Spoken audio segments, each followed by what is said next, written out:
19 तारीख को 19 अगस्त 2026 को यानी कि परसों सुबह एक बच्चे की यानी 12 वर्षीय बच्चे उमर की लाश जो है मिली थी, जिसको लेकर के कोचाधामन थाना कांड संख्या 437-26 दर्ज किया गया था, जिसमें उसके परिजन ने उसके बेटे की हत्या में एक नामजद अभियुक्त उमर की हत्या के लिए एक नामजद अभियुक्त बादशाह रियासत जो कि आइसक्रीम बेचने वाला था उसके विरुद्ध केस दर्ज कराया।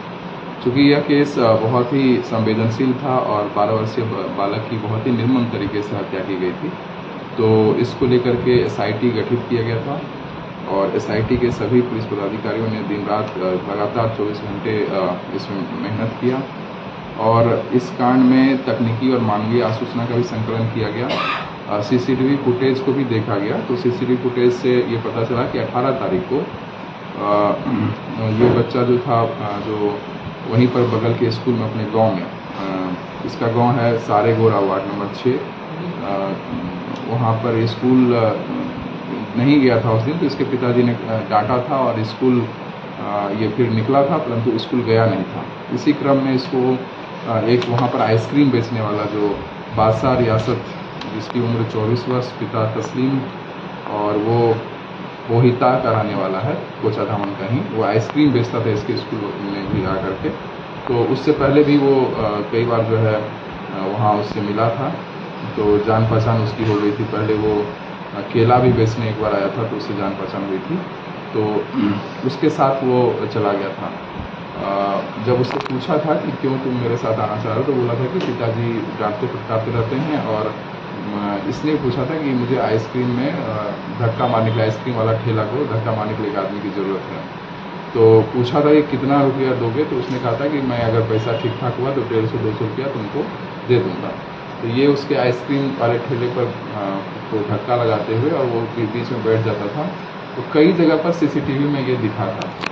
घटना 18 की रात्रि को हुई थी, तो 18 की रात्रि में भी लगभग 9 बजे के आसपास एक जगह CCTV में दोनों का जाते हुए फुटेज मिला था।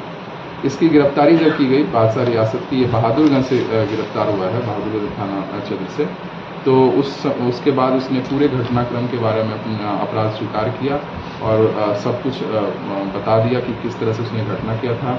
घटना इस प्रकार हुआ था कि ये लोग आइसक्रीम बेचने के बाद वापस जो है वो एक जगह है सुंदरबाड़ी और तांती के बीच कलवट है और वहाँ बगल में नदी भी है, झाड़ी वगैरह है, बहुत सुनसान रहता है।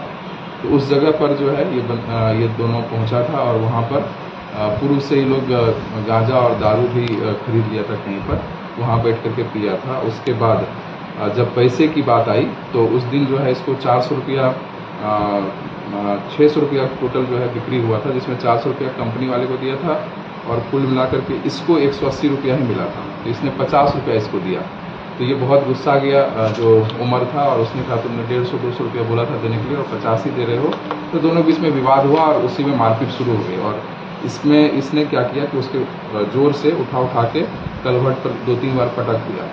उसका जो और चिल्लाने लगा और ये करने लगा, तो इसको लगा कि ये और लोग आ जाएगा तो इसको मारपीट करेगा या इसको पकड़ लेगा। तो उसने इसका गला दबा दिया और इसके पॉकेट में तार रखा हुआ था, उससे भी गला दबा दिया। उसके बाद फिर उसको नीचे ज़मीन बगल में नीचे ले जाके झाड़ी में भी मारपीट किया। फिर लकड़ी तोड़ करके, वहाँ जो बगल में पेड़ है उससे लकड़ी तोड़ कर उससे भी मारा। और उसके पश्चात उसने क्या किया कि आइसक्रीम की ट्रॉली में जो बैटरी था उसको उठा के ले जाकर उससे भी उसको मारा और FM बजाने के लिए बाजा था उससे भी मारा। फिर भी इसने बोला कि कुछ उसका सांस चल ही रहा था, तो गर्दन भी दबाया और अपना शर्ट निकाल करके उससे खींच करके इसको ले करके पानी वहाँ बगल में था उसमें भी ले जाकर डुबा दिया। तो कुल मिलाकर के बहुत ही निर्मम तरीके से इसने उसकी हत्या की। उसके बाद डर के मारे इसने क्या किया, अपना ठेला जो पहले रोड पर था उसको ले जाके नीचे थोड़ा सा गिरा दिया, अपना चप्पल भी वहाँ छोड़ दिया और बाकी चीज़ें जो है कैंची तार सब वहीं छोड़ करके भाग गया। खून लगा हुआ जो इसका कपड़ा था उसको धोने का प्रयास किया, लेकिन हम लोग इसको गिरफ्तारी के बाद खून लगा हुआ इसका कपड़ा भी बरामद कर लिया है।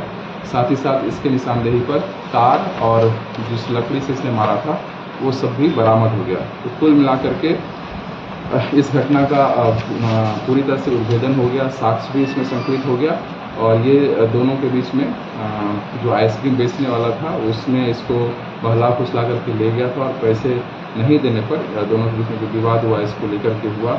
एक और बात है कि ये जो लड़का है जो अभियुक्त है वो ये नशा का आदी है। पूर्व में भी इसको जो है यहाँ पर नशा मुक्ति केंद्र में इसको पश्चिम बंगाल में इसके परिजनों ने छोड़ा था। उससे पहले ये अपने घर पर अपने चाचा वगैरह को भी मारपीट कर दिया था तो भाग गया था। फिर बाहर मुंबई में भी काम करता था, वहाँ भी लोगों के साथ मारपीट किया था तो पुलिस को खबर होने पर वहाँ से भाग गया था। जब ये नशा मुक्ति केंद्र में था तो वहाँ भी गाली गलौज किया था और 2-3 लोगों के कान में गर्म चाय भी डाल दिया था। तो इस तरह से कुछ दिन पहले अपने चाचा के विवाद पर उसके सर पर मार दिया था, फिर दिल्ली पंजाब भाग गया था। इधर 10-15 दिन पहले ही 10-12 दिन पहले ही आया ही है। तो एक तरह से ये सनकी टाइप का एक साइको कह सकते हैं कि नशा का आदी होते हुए पूरी तरह से दिमागी हालत इस तरह की इसकी है कि ये किसी के साथ इस तरह की घटना इसने बच्चे के साथ कर दी और ये पूरी तरह से जो है इस कांड का हम लोगों ने उद्भेदन किया है। परंतु पूरा जो घटनाक्रम है उस पर जो भी साक्ष्य है वो सभी संकलित कर लिए गए हैं और पूछताछ में जिस भी चीज़ों का इन्होंने इस्तेमाल किया घटना को करने में वो सब भी बरामद कर लिया गया। हम लोग इसका जो है त्वरित अनुसंधान पूर्ण करके चार्जशीट सबमिट करेंगे और इस केस में स्पीडी ट्रायल कराते हुए इसको सजा देंगे। आरोपी जो सर जो आइसक्रीम ठेला वाला वही